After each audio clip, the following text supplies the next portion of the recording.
ওকে, এবার অন করছি। আচ্ছা, সো যেটা বলতেছিলাম আরেকবার রিক্যাপ করি, যেহেতু রেকর্ড অন করলাম মাত্র। আজকে আমরা দুইটা চ্যাপ্টার পড়বো, একটা হচ্ছে চ্যাপ্টার 5 আর একটা হচ্ছে চ্যাপ্টার 7।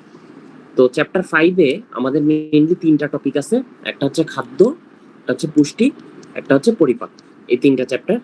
সো এই তিনটা টপিককে আমরা একটু পড়বো, বাট অনেক বড় চ্যাপ্টার, অনেক জিনিস আছে, অনেক বড়, মনে হয় তোমাদের বইয়ের সবচেয়ে বড় চ্যাপ্টার এটা বায়োলজি বইয়ের মধ্যে। বাট আমরা আসলে অত কিছু পড়া লাগে না ভর্তি পরীক্ষার জন্য, অল্প কিছু জিনিস পড়া লাগে, যা যা পড়া লাগে এটা তোমাদের দেখাই দিব, ঠিক আছে? আচ্ছা, সো এই চ্যাপ্টারটা শুরু হয় মেইনলি উদ্ভিদের পুষ্টি দিয়ে, ঠিক আছে, প্লান্ট নিউট্রিয়েন্টস দিয়ে। এই চ্যাপ্টারটা শুরু হয় উদ্ভিদের পুষ্টি উপাদান দিয়ে, বাট উদ্ভিদ নিয়ে আমাদের আসলে বেশি পড়া নাই, অল্প একটু পড়া আছে, এটা এখান থেকে পড়তে হবে। প্লান্ট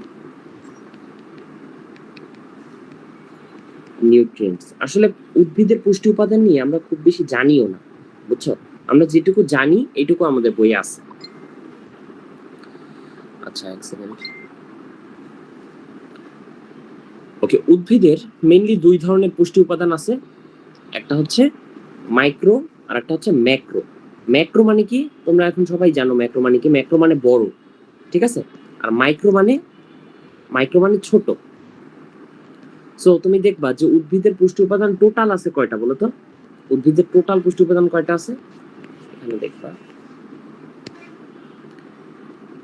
যে এখানে আছে 10টা আর এখানে আছে 6টা, মানে টোটাল পুষ্টি উপাদান হচ্ছে 16টা, বুঝছো?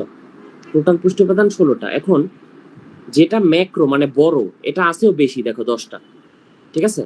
আর যেটা মাইক্রো মানে ছোট, এটা আছেও কম, দেখো 6টা, ঠিক আছে? এখন তোমার মুখস্থ করতে হবে একটা, যে কোনো একটা এখানে মুখস্থ করতে হবে, ম্যাক্রো বা মাইক্রো যে কোনো একটা মুখস্থ করতে হবে। আমি মেইনলি ম্যাক্রোটা মুখস্থ করতাম এইভাবে, যে এটার জন্য আমি একটা নিউমোনিক লিখতাম। তোমরা একটা কাজ করবা, ভর্তি পরীক্ষার জন্য যে পড়াশোনা করতেছো না, এখানে আলাদা কোনো নোট বানাবা না। বায়োলজির ক্ষেত্রে বায়োলজি বইয়ের মধ্যেই সব লিখে ফেলবা, ঠিক আছে? এমজিকে ক্যাফে ফর নাইস জবস,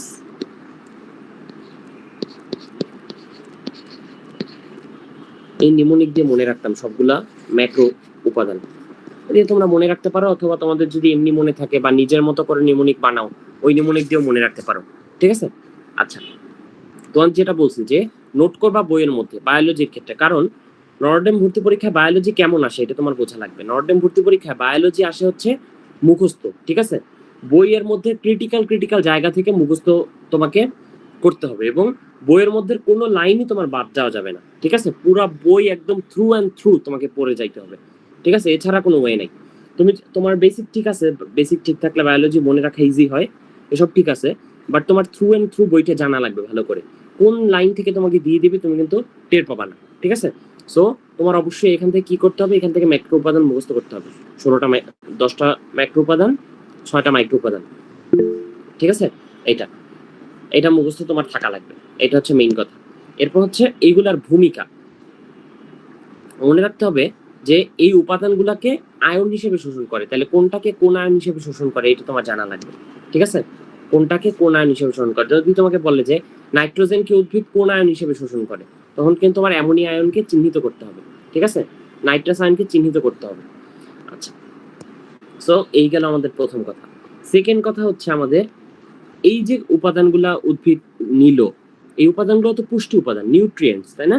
তাহলে নিউট্রিয়েন্টস তো আমাদের বিভিন্ন কাজে লাগে বডিতে বিভিন্ন ডিফিসিয়েন্সি সিমটম, অর্থাৎ কোনো কিছুর অভাবে যে রোগ হয় এই রোগ প্রতিরোধ করতে হেল্প করে। 2 নাম্বার হচ্ছে আমাদের বডির স্বাভাবিক যে কাজকর্ম, আমাদের বডির হোক, একটা উদ্ভিদের বডির হোক, একটা অন্য কোনো প্রাণীর বডির হোক, স্বাভাবিক যে কাজকর্ম আছে সেই কাজকর্মটা মেনটেন করতে হেল্প করে। এই দুইটা কাজ মেনলি যে কোনো নিউট্রিয়েন্টসের থাকে, ঠিক আছে? নিউট্রিয়েন্টসের দুইটা বৈশিষ্ট্য, একটা হচ্ছে এইটার অভাবে যে সিমটম দেখা যায় সেই সিমটমটা রোধ করা। 2 নাম্বার কাজ হচ্ছে শরীরে স্বাভাবিক যে কাজকর্ম সেই কাজকর্মটা মেনটেন করা, ঠিক আছে? আচ্ছা, সো নাইট্রোজেন নিয়ে একটু কথা বলি। আমি আগে শর্ট একটা ডেসক্রিপশন দিয়ে যাই, যেটা তোমার মনে রাখতেই হবে। এরকম এইখানে লিখে কোনো মজা নাই, যেটা এইটা দিয়ে লিখে মজা আছে।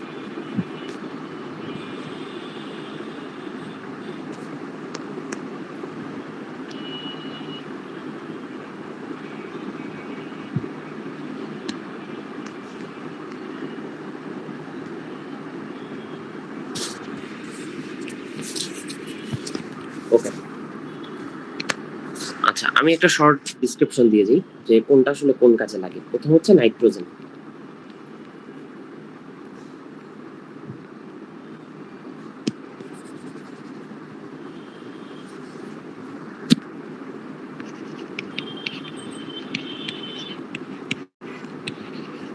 ওগুলো জাস্ট দেখে যাও, তোমরা তো বইটা পড়বাই ভালো করে, একবার দেখে যাও যে মানে ক্লাসটা জাস্ট একটু দেখো বসে বসে, তাইলে তোমার হয়ে যাবে পড়াটা। এরপর তোমার বইটা রিভাইজ করা অনেক সহজ হয়ে যাবে, ঠিক আছে? আচ্ছা, নাইট্রোজেন কি কি কাজে লাগে? ফার্স্টলি হচ্ছে আমাদের বডির মধ্যে কি থাকে? সেল থাকে। সেলের মধ্যে কি থাকে? সবচেয়ে গুরুত্বপূর্ণ যে জিনিসটা থাকে সেটা কি? আরাফাত কিছু বলবা? বললে বলো।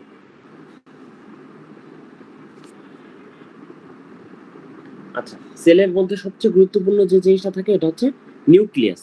নিউক্লিয়াসের মধ্যে থাকে হচ্ছে নিউক্লিক অ্যাসিড। আমাদের বডিতে কি কি নিউক্লিক অ্যাসিড আছে একজন আমাকে চ্যাট বক্সে বলো সবাই, কি কি নিউক্লিক অ্যাসিড আছে আমাদের বডিতে বলো, বলতে পারবা কেউ? দেখি কেউ পারো কিনা, যদি পারো ভাববো যে বায়োলজি তোমাদের নলেজ ভালো। আমাদের শরীরে কি কি নিউক্লিক অ্যাসিড আছে?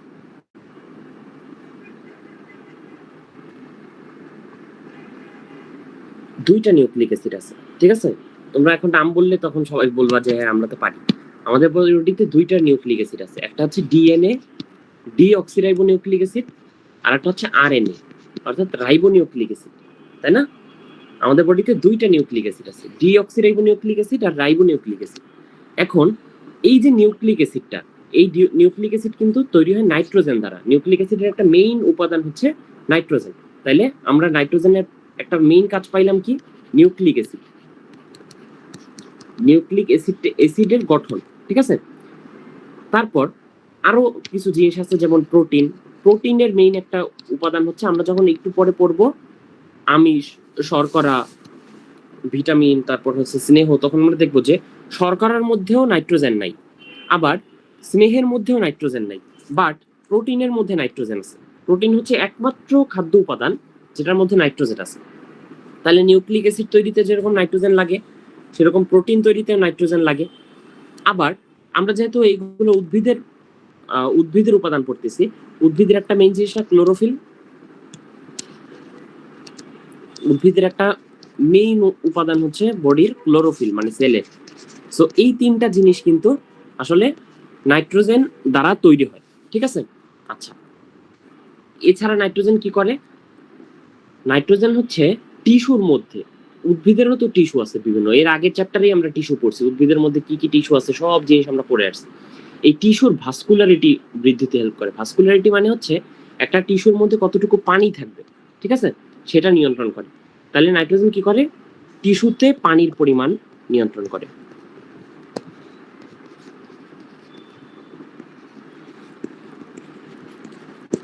টিস্যুতে পানির পরিমাণ নিয়ন্ত্রণ করে। আচ্ছা, তাহলে আমি তোমাকে বলছিলাম একটু আগে যে একটা নিউট্রিয়েন্টসের বা একটা পুষ্টি উপাদানের যে কোনো দুইটা বৈশিষ্ট্য একদম থাকতেই হবে, নাহলে তাকে আমরা পুষ্টি উপাদান বলতে পারবো না। এক নম্বর বৈশিষ্ট্য হচ্ছে এইটা যদি না দেই তাহলে এইটার অভাবে কোনো একটা রোগ সৃষ্টি হবে। তাহলে নাইট্রোজেনের অভাবে কি সৃষ্টি হবে বলতো? কোন রোগ সৃষ্টি হবে? যেহেতু নাইট্রোজেন ক্লোরোফিল তৈরির একটা মেইন উপাদান, তাহলে নাইট্রোজেনের অভাবে ক্লোরোফিল সৃষ্টি ব্যাহত হবে, ঠিক আছে? ক্লোরোফিল কি করে? শ্বসন করে, তাহলে শ্বসন বাধাগ্রস্ত হবে। শ্বসন করার ফলে কি হয়? উদ্ভিদ শক্তি পায়, তাহলে শক্তি নির্গমন হ্রাস হবে, ঠিক আছে? তিনটা কাজ হবে, একদম মুখস্থ করা ইজি। তাহলে তোমরা জাস্ট যদি সামনে বই খোলা থাকে বইয়ের মধ্যে এই লাইনগুলো দাগায় ফেলো, ঠিক আছে? আচ্ছা, তো নাইট্রোজেনের কথাবার্তা আমরা বুঝলাম। এরপরে আমরা কি পড়বো? পড়বো হচ্ছে ম্যাগনেসিয়াম। এগুলো আসলে হচ্ছে বেসিকের ব্যাপার। তোমার যদি একবার মানে বুঝে ফেলো যে এই জিনিসটা এই কাজ করে, এইটার অভাবে এই জিনিসটা হবে, তখন তোমার আর মুখস্থ করা লাগবে না, ঠিক আছে? আচ্ছা, ম্যাগনেসিয়াম ও ক্লোরোফিল তৈরির একটা গুরুত্বপূর্ণ উপাদান, ঠিক আছে? এটা একবার কিন্তু এনডিসিতে আসছিল, ক্লোরোফিল তৈরির উপাদান কি কি আছে, ক্লোরোফিলের মধ্যে কোন কোন মৌল থাকে, এটা আসছিল। আচ্ছা, তাহলে ক্লোরোফিল কি করে? সালোক সংশ্লেষণ করে। তাহলে ম্যাগনেসিয়ামের অভাবে কি হবে? সালোক সংশ্লেষণ বাধাগ্রস্ত হবে, ঠিক আছে? আচ্ছা, এরপরে আমরা কি পড়বো? পটাশিয়াম।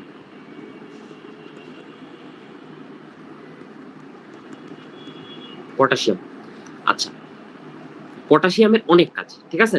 পটাশিয়ামের মেইন যে কাজগুলো আছে এর মধ্যে একটা হচ্ছে পত্ররন্ধ্র। চিনো তোমরা পত্ররন্ধ্র? স্টোমাটা, পাতার মধ্যে স্টোমাটা বা পত্ররন্ধ্র থাকে। এটা আসলে চ্যাপ্টার 4 এর মধ্যে, চ্যাপ্টার 4 তো আমরা এখনো পড়ি না। এটা যদি পড়তাম তাহলে তোমরা তো পড়ে ফেলছো অলরেডি, তোমরা এসএসসি দিছো, তোমরা জানো যে স্টোমাটা বা পত্ররন্ধ্র আছে পাতার মধ্যে।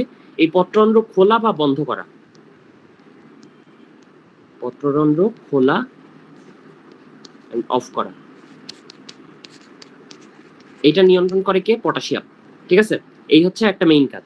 তারপর পানি শোষণে হেল্প করে। ঠিক আছে, তারপর উদ্ভিদের বৃদ্ধি, তারপর হচ্ছে এটা ফুল ফল উৎপাদন এইসবেও হেল্প করে। কিন্তু এইসব মনে রাখা গুরুত্বপূর্ণ না, গুরুত্বপূর্ণ এটা মনে রাখা, খালি এটা মনে রাখবা। ঠিক আছে,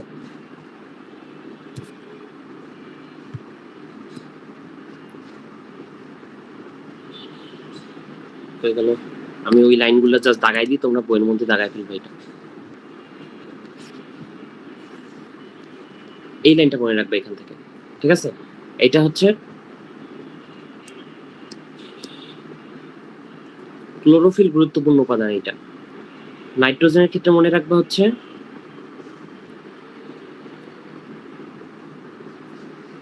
ক্লোরোফিলের উৎপাদনের গুরুত্বপূর্ণ। এরকম আমি আলাদাভাবে পড়াচ্ছি, তোমরা একটু বইয়ের মধ্যে নিজে থেকে দাগাই নিও। ঠিক আছে, আমি এখানে পড়াচ্ছি, তোমরা বইয়ের মধ্যে দাগাই নিও।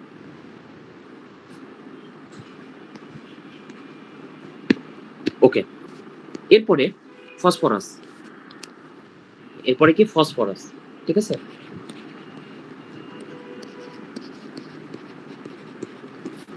ফসফরাসের মেইন কাজ কি? এটার একটা কাজ হচ্ছে মূল বৃদ্ধি, অর্থাৎ উদ্ভিদের যে শিকড় আছে না, এই শিকড়টার বৃদ্ধি, এটা হচ্ছে একটা মেইন কাজ।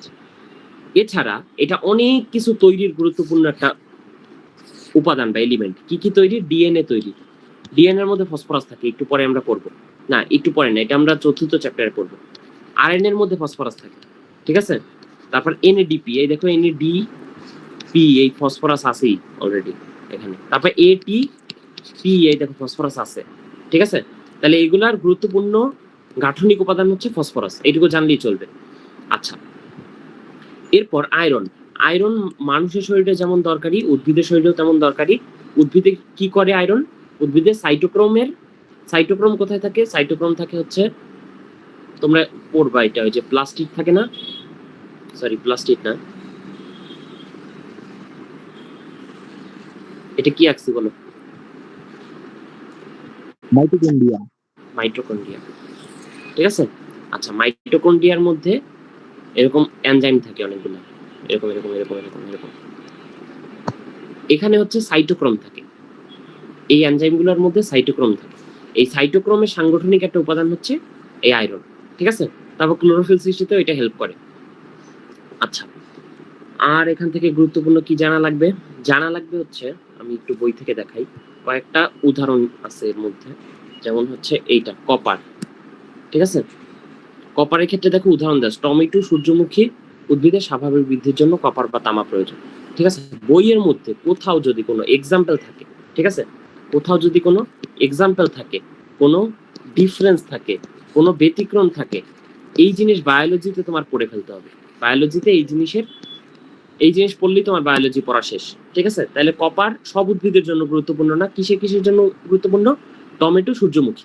ঠিক আছে, আচ্ছা, চিনি পরিবহনে বোরনের একটা হেল্প দরকার আছে। মোলিবডেনিয়াম কি করে? নাইট্রোজেন সংবন্ধনের জন্য। এইটা এনডিসি এডমিশনে আসছে, এইটা দিয়ে তুমি বুঝতে পারো যে কোন টাইপের কোশ্চেন আসলে আসে। দেখছো, এখানে কিন্তু অনেকগুলো উপাদান আছে, বাট এই একটা ব্যতিক্রম উদাহরণ আছে যে নাইট্রোজেন সংবন্ধনের জন্য মোলিবডেনিয়াম ইম্পর্টেন্ট। ঠিক আছে, এটা কিন্তু এনডিসিতে আসছে, তাহলে এই জিনিস তোমার পড়া লাগবে। আচ্ছা, এরপরে এখান থেকে তোমার পড়া লাগবে আসলে রোগগুলা। ক্লোরোসিস কি? পাতা কিনার হলুদ হয়ে যাওয়া। কেন হয়? নাইট্রোজেনের অভাবে হয়। ঠিক আছে, আচ্ছা, এছাড়া অন্যান্য জিনিসের উপাদান অভাবেও ক্লোরোসিস হইতে পারে। আচ্ছা,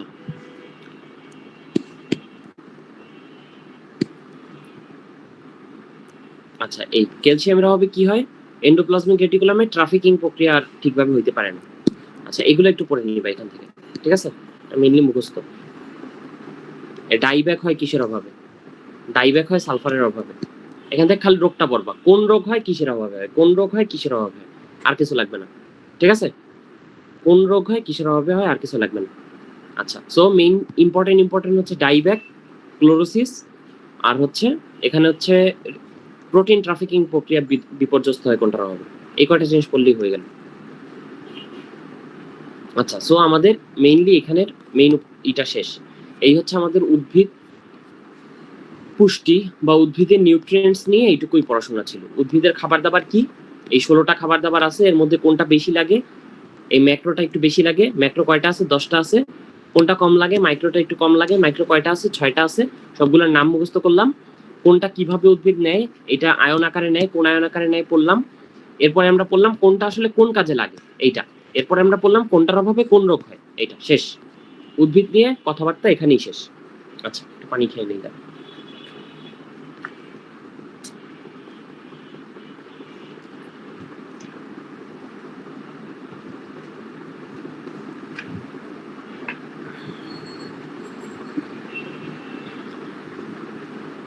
ওকে, এখন উদ্ভিদ নিয়ে কথা শেষ। এখন আমরা প্রাণীর খাদ্য এবং পুষ্টি নিয়ে চিন্তা ভাবনা করব, ঠিক আছে?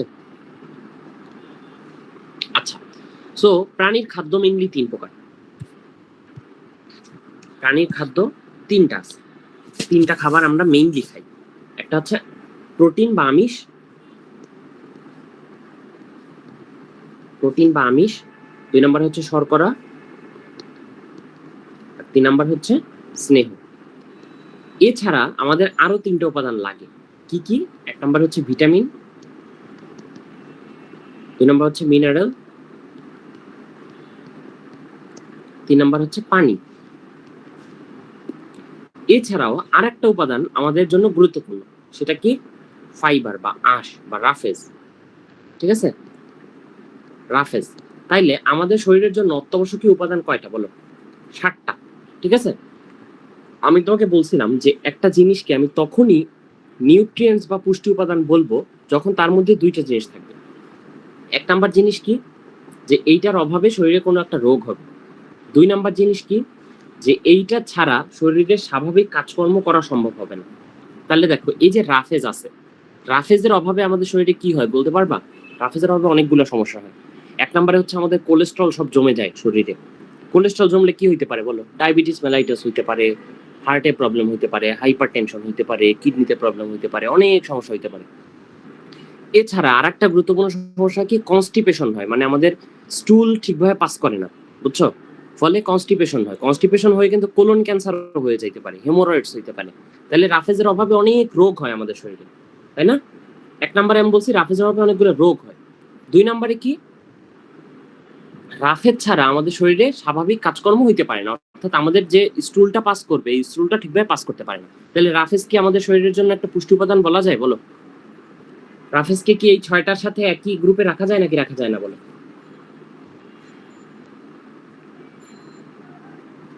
রাখা যায়, বুঝছো? আমরা তোমাদের এসএসসি বইতে এই রাফেজটাকে একটু আলাদা করে লিখছে যে এছাড়াও রাফেজ, কিন্তু আসলে পুষ্টি উপাদান কিন্তু 7টাই। পৃথিবীর সকল বইতে, সকল মেডিকেল সায়েন্সের বইতে পুষ্টি উপাদানের মধ্যে রাফেজকেও রাখে। 7টাই পুষ্টি উপাদান, ঠিক আছে? আচ্ছা, সো কোনটা এক লাইনে ওয়ান লাইনারলি কি কাজ করে, আমিষ আমাদের শরীরে কি কাজ করে, ঠিক আছে? 2টা কাজ করে। একটা হচ্ছে বৃদ্ধি, শরীরের বৃদ্ধি সাধন। তুমি যদি মাসেল বিল্ড করতে চাও তখন কিন্তু তোমাকে প্রচুর প্রোটিন খাইতে দেয়, তাই না? তুমি জিমে গেলে তোমাকে বলে না প্রোটিন শেক খাইতে, প্রচুর প্রোটিন ডায়েট খাইতে। কেন? কারণ আমাদের শরীর যে বাড়বে, মাসেলের বাল্ক যদি বাড়াইতে চাই আমি, তাহলে আমার কি করতে হবে? প্রোটিন খাইতে হবে, কারণ প্রোটিনই আমাদের শরীরে বৃদ্ধি করে, ঠিক আছে? 2 নাম্বার কি করে? ক্ষয় পূরণ। যদি দেখো যে কারো অপারেশন হয়েছে, ঠিক আছে, অথবা কেউ একটা রোগ শোক থেকে উঠছে, তখন দেখবা তাকে প্রচুর প্রোটিন ডায়েট দেয়। কেন? কারণ আমাদের শরীরে যদি কোনো কিছু ক্ষয় হয় তখন এটা পূরণ করে প্রোটিন। শর্করা কি করে? শর্করা মূলত শক্তি উৎপাদনে সহায়তা করে। আচ্ছা, স্নেহ কি করে? স্নেহের অনেকগুলো কাজ আছে। একটা হচ্ছে ইনসুলেশন, অর্থাৎ দেহে তাপটা ধরে রাখে, ঠিক আছে? তাপটা ধরে রাখে। আর 2 নম্বরে কি? এই শক্তি উৎপাদন। এই হচ্ছে ওয়ান লাইনার, ওয়ান লাইনারলি এই 3টা উপাদানের কাজ। এছাড়া ভিটামিন আর মিনারেল কি করে? ভিটামিন আর মিনারেল মূলত এনজাইম হিসেবে কাজ করে। প্রথমে কো এনজাইম হিসেবে কাজ করে বা কো ফ্যাক্টর হিসেবে কাজ করে। তারপর হচ্ছে আমাদের রোগ প্রতিরোধ ব্যবস্থায় হেল্প করে। এছাড়া অন্য বিভিন্ন কাজ আছে, এগুলো আস্তে আস্তে জানবো। আর পানির কাজ তো পানির অনেক কাজ আছে, এগুলো তোমরা জানো, আলাদা করে এখানে না বলি। ঠিক আছে? পানি দেহের তাপ ধরে রাখে, দেহের মধ্যে সব দেহে একটা স্বাভাবিক যে এনভায়রনমেন্ট ধরে রাখে, পিএইচ ধরে রাখে, সবগুলা সেলে খাদ্য পৌঁছায় দেয়, আরো হাজার হাজার কাজ আছে। আর এটার দুইটা কাজ, একটা কাজ কি রাফেজের মল তৈরিতে হেল্প করে, ঠিক আছে, মল বৃদ্ধি করতে। 2 নম্বরে কি পানি, খনিজ লবণ, তারপর হচ্ছে চর্বি, এগুলা শোষণে হেল্প করে। আচ্ছা, এরপর তোমাদের এগুলার সোর্স লাগবে না, বইয়ের মধ্যে এগুলার সোর্স আছে, আমি একটু দেখাই।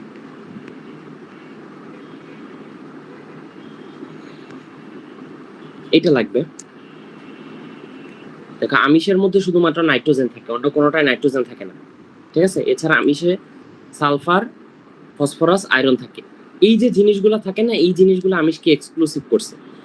এই নাইট্রোজেন, সালফার, ফসফরাস, আয়রন, এগুলো আমিষকে আলাদা করছে অন্য সবার থেকে, ঠিক আছে। লাবির কিছু বলবা? বললে বলো। বায়োলজিতে চ্যাপ্টারে বিভিন্ন চিত্র আছে, সেগুলো কি কখনো আসে?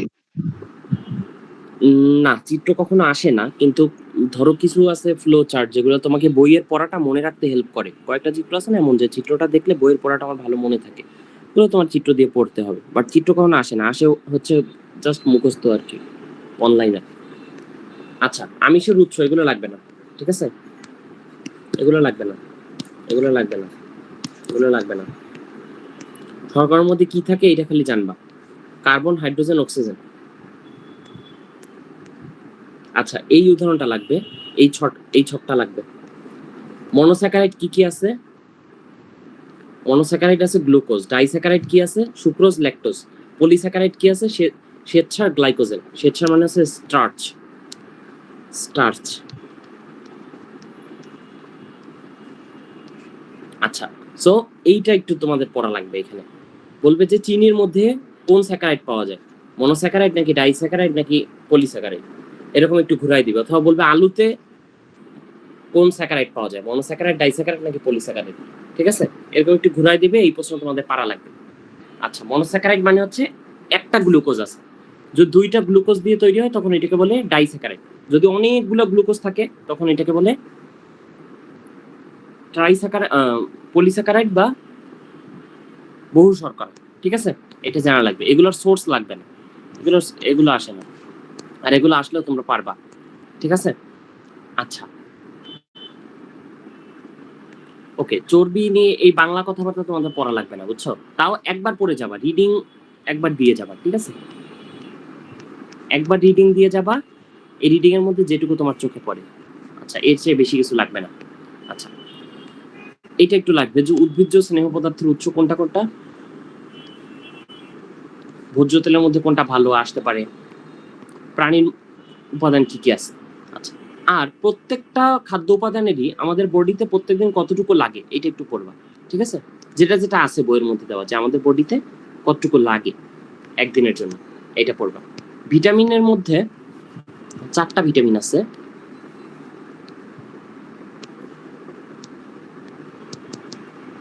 4টা ভিটামিন আছে যেগুলা চর্বিতে দ্রবণীয়। দেখো অ্যাডেক, অ্যাডেক হচ্ছে চর্বিতে দ্রবণীয়, ঠিক আছে। আর বিসি কি? বিসি হচ্ছে পানিতে দ্রবণীয়, বিসি হচ্ছে পানিতে দ্রবণীয়। এগুলা কোনটা কোনটায় পাওয়া যায় এটা লাগবে না, লাগবে হচ্ছে কোনটা কি কাজে লাগে। আমি একবার একটু বলে যাই তোমাকে, ধরো এখানেই বলি যে ভিটামিন এ কোন কাজে লাগে। ভিটামিন এ মনে রাখবা যে ভিটামিন এর অভাবে কি হয় বলতো, আমাকে একজন বলতো যে ভিটামিন এর অভাবে কি হয়, হয় হচ্ছে জেরোথ্যালমিয়া। জেরোথ্যালমিয়া, এই জেরোথ্যালমিয়ার অনেকগুলো স্টেজ আছে, বুঝছো, 7-8টা স্টেজ আছে। এটার মধ্যে একটা স্টেজ যেটা একদম সবচেয়ে কম যে রোগটা হয় সেটা হচ্ছে রাতকানা বা নাইট ব্লাইন্ডনেস, ঠিক আছে। তাহলে আমি বুঝতেছি যে ভিটামিন এর অভাবে রাতকানা হয়, তার মানে ভিটামিন এ নিশ্চয়ই আমাকে দেখতে হেল্প করতেছে কোনোভাবে, তাই না, আমাকে দেখতে হেল্প করতেছে। তাহলে ভিটামিন এর মেইন কাজ হচ্ছে আমাদের যে চোখের মধ্যে 2টা সেল থাকে না, রড সেল আর কোন সেল, এগুলো তোমার আছে না তোমাদের বইতে, কোন চ্যাপ্টারে যেন আছে না এগুলা, রড সেল, কোন সেলের নাম শুনছো বলো, এগুলো কি আছে তোমাদের বইয়ে কোথাও? রড সেল, কোন সেল থাকে আমাদের চোখে? জি ভাইয়া। ওকে, তাহলে তো জানো। এই রড আর কোন সেল তৈরিতে হেল্প করে হচ্ছে ভিটামিন এ। ঠিক আছে, রড আর কোন সেল তৈরিতে আমাদের হেল্প করে হচ্ছে ভিটামিন এ। ভিটামিন এ কিসে কিসে পাবো আমি? তোমরা জানো ওই যে আমাদের আমাদের মা বাবা বা দাদা দাদি বলে না যে ছোট মাছ খাইতে হবে, ছোট মাছ খাইলে চোখে ভালো দেখবি, ছোট মাছ না খাইলে চোখে ভালো দেখবি না, এরকম বলে না? তাহলে এরকম বললে আমরা কিন্তু আমাদের কমন সেন্স থেকে এখানে বুঝতেছি ছোট মাছ কি কি আছে, মলা ঢেলা, এরকম ছোট মাছ আছে না? এরকম ছোট মাছে ভিটামিন এ থাকে। এছাড়া আমাদের আর কিসে আছে বলতো? শাকসবজির মধ্যে কিসে আছে? পালং শাকে আছে সম্ভবত। আচ্ছা, একটা জিনিস দেখো, যদি কোনো কিছুর সোর্স ভুলে যাও এবং সোর্স আসে, তাহলে সবসময় একটা জিনিস দিয়ে দিবা, দুধ আর ডিম। দুধ আর ডিম সবগুলো কমন, ঠিক আছে?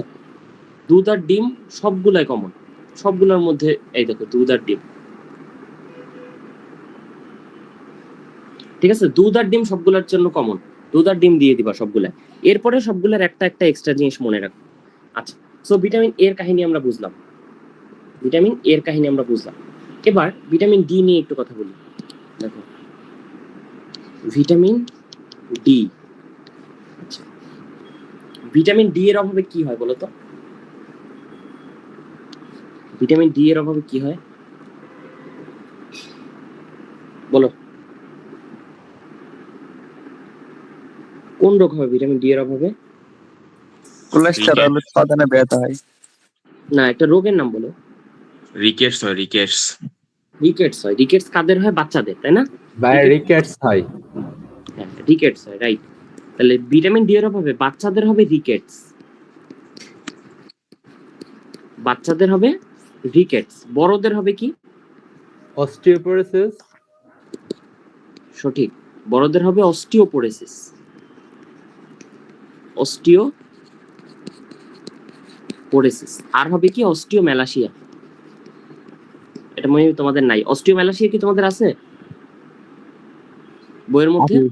না ভাইয়া, নাই। অস্টিওপোরোসিস। ওকে, না থাকলে আমি এটা পড়াবো না।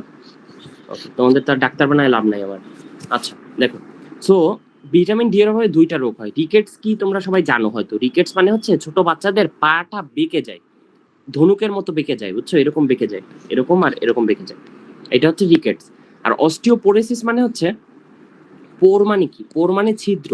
আর অস্টিও মানে কি? অস্টিও মানে অস্থি বা অস্থি বা হাড্ডি। তাহলে হাড্ডির মধ্যে ছিদ্র ছিদ্র হয়ে যাওয়া বা হাড্ডি ক্ষয় হয়ে যাওয়াকে বলে হচ্ছে অস্টিওপোরোসিস, ঠিক আছে? তাইলে তুমি বুঝতেছো যে ভিটামিন ডি এর অভাবে দুইটাই হাড্ডিতে সমস্যা হয়, এবং হাড্ডিটা মেইনলি কি দিয়ে তৈরি? ক্যালসিয়াম দিয়ে তৈরি, তাই না? তাহলে ভিটামিন ডি এর অভাবে মেইনলি ক্যালসিয়াম অ্যাবজর্পশনে বিভিন্ন ঝামেলা হয়, ঠিক আছে? ক্যালসিয়াম অ্যাবজর্পশনের বিভিন্ন ঝামেলা হয় ভিটামিন ডি এর অভাবে। এখন ভিটামিন ডিটা জমা থাকে কোথায় বলতে পারবা? ভিটামিন ডি আমাদের শরীরে জমা থাকে লিভারে, লিভার বা যকৃতে জমা থাকে, বুঝছো? তাইলে যে জিনিসটা লিভার বা যকৃতে জমা আছে, এই জিনিসটা আমি কই পাবো? খাওয়ার মধ্যে। দুধ ডিমে তো পাবোই, এটা তো কমন। দুধ আর ডিমে তো ভিটামিন ডি আছেই। এছাড়া আমি যদি গরুর লিভার খাই, মুরগির লিভার খাই, খাসির লিভার খাই, এটার মধ্যে পাবো না ভিটামিন ডি?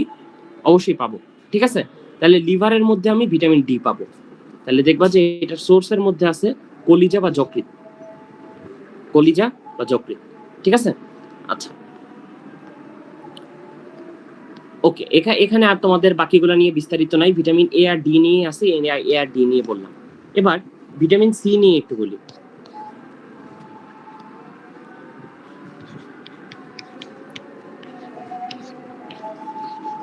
ভিটামিন সি, ঠিক আছে? ভিটামিন সি এর অভাবে কোন রোগ হয় কেউ আমাকে বলতে পারবা? তোমাদের বইয়ে মেনে বি নাই, তাও কেউ বলতে পারবা? বলো দেখি কেউ পারো কিনা।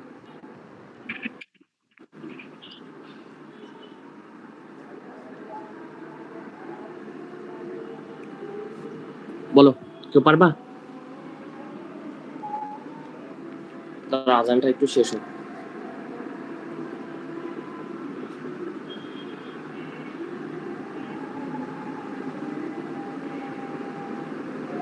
শরীরের রোগ প্রতিরোধ ক্ষমতা কমে যাওয়া, ক্লান্তি, দুর্বল। দুর্বল কত নিরাময়, শুষ্ক এগুলো ত্বক। তো সিমটম, এগুলো সিমটম, এগুলো তো রোগ না। ঠিক বলছো তুমি, বাট এগুলো সিমটম। দেখো ভিটামিন সি এর অভাবে, কার্বি, হ্যাঁ স্কারভি, ঠিক আছে? ভিটামিন সি এর ভিটামিন অভাবে সি হ্যাঁ হ্যাঁ, স্কার্বি রোগ হয় যাতে মাড়ি থেকে রক্তপাত হয়, জয়েন্টে ব্যথা। দুর্বল কত নিরাময় এগুলো।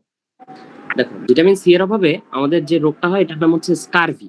ঠিক আছে, স্কারভি রোগটা কি তোমাদের জানা লাগবে না। এটা রোগটা হচ্ছে বিভিন্ন জায়গা থেকে রক্ত পড়ে শরীরে, ঠিক আছে, সবগুলো জয়েন্ট থেকে রক্ত পড়তে পারে, মাড়ি থেকে রক্ত পড়তে পারে, নাক থেকে রক্ত পড়তে পারে, কান থেকে রক্ত পড়তে পারে, চোখ থেকে রক্ত পড়তে পারে। এটা হচ্ছে স্কারভি, বুঝছো? সো এই রোগটা হয় ভিটামিন সি এর অভাব। ভিটামিন সি এর অনেকগুলা কাজ আছে। এটা রক্ত তৈরিতে হেল্প করে। ভিটামিন সি আমাদের স্কিনে কোলাজেন ফর্মেশনে হেল্প করে, আমাদের চুল গ্রো করতে হেল্প করে, ঠিক আছে। এটা অনেকগুলো কাজ, রোগ প্রতিরোধ ক্ষমতা বৃদ্ধিতে হেল্প করে, আর আয়রন অ্যাবজর্পশনে হেল্প করে। এরকম অনেকগুলো কাজ আছে, এগুলো তোমাদের লাগবে না। ভিটামিন সি কোথায় পাওয়া যায়? টক ফলগুলোয় পাওয়া যায়, টক বিভিন্ন ফল। তারপর আরেকটা গুরুত্বপূর্ণ জিনিসে পাওয়া যায়, কিসে? কাঁচামরিচ, ঠিক আছে, কাঁচামরিচে পাওয়া যায়। তারপরে কিসে পাওয়া যায়? টক বিভিন্ন ফল, যেমন ধরো আমড়া, কামরাঙ্গা, আমলকি। তারপর বিভিন্ন সবুজ শাকসবজিতে পাওয়া যায়, ঠিক আছে, এটুকু জানবে। আর এটা কি? এটা হচ্ছে ওয়াটার সলিউবল ভিটামিন বা পানিতে দ্রবণীয় ভিটামিন। পানিতে দ্রবণীয় ভিটামিনের বৈশিষ্ট্য কি? এটা আমাদের প্রত্যেকদিন খাইতে হবে, ঠিক আছে। এটা প্রত্যেকদিন না খাইলে শরীরে জমা থাকবে না। আর যেগুলো অ্যাডেক, ভিটামিন এ ডি ই কে অ্যাডেক, এটা আমাদের অনেক দিনের মধ্যে একবার খাইলেই হয়ে যাবে। বাট বি আর সি যেটা আছে এটা আমাদের প্রত্যেকদিন খাইতে হবে, ঠিক আছে। বি এর মধ্যে ভিটামিন আছে 12টা টোটাল, ঠিক আছে। ভিটামিন বি এর মধ্যে বি1 থেকে শুরু করে বি12 পর্যন্ত 12টা ভিটামিন আছে। এগুলাকে আমরা একসাথে বলি ভিটামিন বি কমপ্লেক্স, ঠিক আছে। এগুলাকে একসাথে আমরা বলি ভিটামিন বি কমপ্লেক্স। এগুলো সম্পর্কে সামনের পড়ায় আমরা দেখবো, আরো আলোচনা আসবে। আচ্ছা, এরপরে খনিজ লবণের কাজটা খালি পড়বা।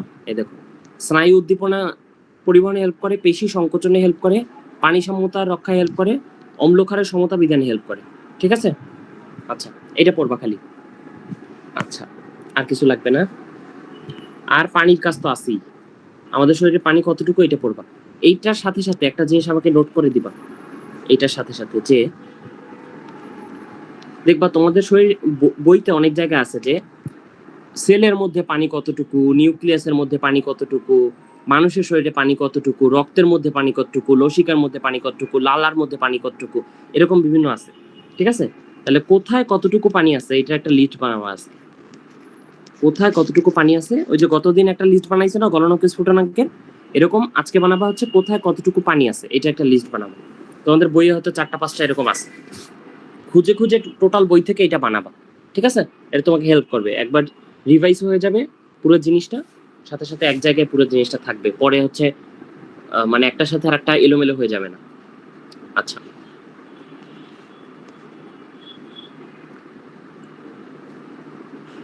এইটা রাফেজের মেইন উপাদান কি? Cellulose, lignin. আমাদের শরীর সেলুলোজ এবং লিগনিন এগুলো পরিপাক করতে পারে না, বুঝছো। এগুলো পরিপাক করতে একটা এনজাইম লাগে, সেলুলেজ এনজাইম, সেলুলেজ। এই সেলুলেজ এনজাইম মানুষের থাকে না, থাকে গরু ছাগলের। এজন্য গরু ছাগল এগুলো পরিপাক করতে পারে, বাট আমরা পারি না, ঠিক আছে। এজন্য আমাদের শরীরে এটা কোনো শক্তি দেয় না, ঠিক আছে, কোনো শক্তি দিতে পারে না, বাট হেল্প করে। আচ্ছা, কি কি হেল্প করে? এই যে কেউ মোটা থাকলে এটা কমায়, ক্ষুধা প্রবণতা কমায়, তারপর হচ্ছে চর্বি জমার প্রবণতা হ্রাস করে, ঠিক আছে। কারণ চর্বি নিয়ে ও মল তৈরি করে ফেলে, ফলে চর্বিটা শরীরে অ্যাবজর্ব হতে পারে না। এই ফুড পিরামিড একদমই ইম্পর্টেন্ট না, কলেজ এডমিশনের জন্য ফুড পিরামিড একদমই ইম্পর্টেন্ট না, এটা লাগবে না, ঠিক আছে। এই খাদ্য গ্রহণের নীতিমালা একদমই ইম্পর্টেন্ট না, এগুলো লাগবে না। আমি যা ক্রস দিচ্ছি এগুলো পড়াই লাগবে না, এই তালিকা তৈরি কিছুই লাগবে না, এগুলো লাগবে না। এইখান থেকে কিছু পড়া লাগবে না, এই ছকটা পড়া লাগবে না, এগুলো পড়ে শুধু সময় নষ্ট করবা না, ঠিক আছে। এটা পড়তে পারো যে এই চার্টটা কোন অর্গানাইজেশন দিছে, এটা পড়বা। এখান থেকে 2-3টা জিনিস পড়বা। চালের মানে 100 কিলোক্যালোরি, 100 গ্রাম চালে কত কিলোক্যালোরি আছে, 100 গ্রাম গমে কত কিলোক্যালোরি আছে। এখানে পড়বা ডিমে কতটুকু আছে, গরুর দুধে কতটুকু আছে, মায়ের দুধে কতটুকু আছে, এই, আর কিছু না, ঠিক আছে। এই কয়টা পড়বা, বাকিগুলা পড়ে শুধু নিজের ব্রেইনের স্পেস অকুপাই করবা না, ঠিক আছে। এই কয়টা জিনিস পড়বা, আর কোনোটা না। আচ্ছা, এখান থেকে আর কিছু পড়া লাগবে না, এগুলো লাগবে না, এগুলো লাগবে না, এগুলো ভর্তি পরীক্ষা আসার মতো না। গয়টার কি? গয়টার, দেখো গয়টার হচ্ছে একটা রোগ। অনেকে ভাবে যে গয়টার মানে গলগণ্ড, কিন্তু গয়টার মানে কিন্তু গলগণ্ড না। গয়টার মানে গলগণ্ড না। গলগণ্ড বলতে বোঝায় হচ্ছে আমাদের যদি গলাটা ফুলে যায়, এটা গলগণ্ড বলে। এখন গলগণ্ড গলা ফুলে অনেক ভাবে যাইতে পারে। গলায় একটা টিউমার হইতে পারে কারো, গলায় একটা ক্যান্সার হইতে পারে কারো, অথবা ধরো গলায় কেউ একটা আঘাত পেয়ে ফুলে গেছে, এরকম হইতে পারে। গলায় একটা সিস্ট হইতে পারে কারো, পানি জমতে পারে কারো, এরকম অনেক কারণে গলা ফুলতে পারে না, ফুলতে পারে। কিন্তু গয়টার বলতে স্পেসিফিক একটা জিনিস বোঝায়, সেটা কি বোঝা হচ্ছে থাইরয়েড হরমোনে প্রবলেম, ঠিক আছে? হাইপার থাইরয়েডিজম, স্পেশালি হাইপার দুইটাই হইতে পারে। আচ্ছা ওগুলো তোমাদের না বলি, আমি জাস্ট এইটা বলি যে thyroid hormone problem, hormone problem. এই থাইরয়েড হরমোনটা তৈরি হয় কি দিয়ে জানো? এই থাইরয়েড হরমোনটা তৈরি হয় হচ্ছে একটা জিনিস দিয়ে, যার নাম হচ্ছে আয়োডিন। আয়োডিন। তাহলে কারো যদি আয়োডিন কমে যায় শরীরে, কারো যদি শরীরে আয়োডিন কমে যায়, তার থাইরয়েড হরমোনের প্রবলেম হবে। আর থাইরয়েড হরমোনের প্রবলেম হইলে তার কি হবে? গয়টার হবে, ঠিক আছে? এই হচ্ছে গয়টারের একমাত্র মেকানিজম। আর আয়োডিন আমরা কই পাই বলতো? আয়োডিন আমরা পাই কই থেকে? আয়োডিন আমরা পাই থেকে হচ্ছে লবণ থেকে, ঠিক আছে? তাহলে কারো লবণে যদি আয়োডিন না থাকে, কেউ যদি এরকম এলাকায় থাকে যেখানে আসলে লবণের মধ্যে আয়োডিন নাই, তাহলে তার থাইরয়েড হওয়ার পসিবিলিটি বেশি না? মানে গয়টার হওয়ার পসিবিলিটি বেশি না? অনেক বেশি। এই জন্য দেখবা যে বাংলাদেশের উত্তর অঞ্চলের মানুষের মধ্যে গলগণ্ড বা গয়টার অনেক বেশি, ঠিক আছে? কারণ উত্তর অঞ্চল সমুদ্র থেকে অনেক দূরে, এই বাংলাদেশ, ঠিক আছে? এই হচ্ছে বাংলাদেশ, এই হচ্ছে বাংলাদেশ। তাহলে এইটা হচ্ছে দক্ষিণ অঞ্চল আর এইটা হচ্ছে উত্তর অঞ্চল। এই উত্তর অঞ্চলে মানুষ সমুদ্রে, এইটা বঙ্গোপসাগর, তাহলে এখান থেকে অনেক দূরে না? অনেক দূরে।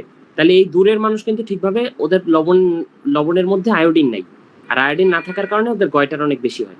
আশা করি মেকানিজমটা একদম ক্লিয়ার ভাবে বুঝতে পারছো কেন ওদের বেশি হয়। আচ্ছা এই দেখো, উত্তর অঞ্চলের পার্বত্য অঞ্চল, এখানে গয়টার বেশি হয়। এই দেখো, থাইরয়েড বিভিন্ন রোগের বহিঃপ্রকাশ হচ্ছে গয়টা, এটা মনে রাখবে, এটা মনে রাখা গুরুত্বপূর্ণ। আচ্ছা, আয়োডিনের অভাবে ওই লাইনটা কোথায় আছে?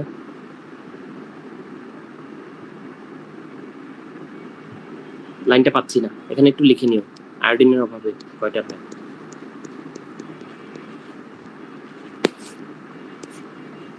আচ্ছা, এরপর আমরা এটা পড়ে ফেলছি, রাতকানা।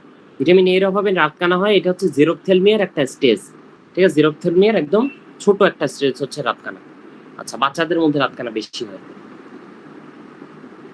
ওকে, শেষ। এবার রিকেটস আমরা অলরেডি দেখে ফেলছি। রিকেটস কিসের অভাবে হয়? ভিটামিন ডি এর অভাবে রিকেটস হয়, ঠিক আছে? ভিটামিন ডি এর অভাবে রিকেটস হয়। তাহলে কড লিভার অয়েল, হাঙরের তেল, দুধ, মাছ, দুধ, মাখন, ডিম, এগুলোর মধ্যে ভিটামিন ডি আছে, এগুলো খাইলে আর রিকেটস হবে না।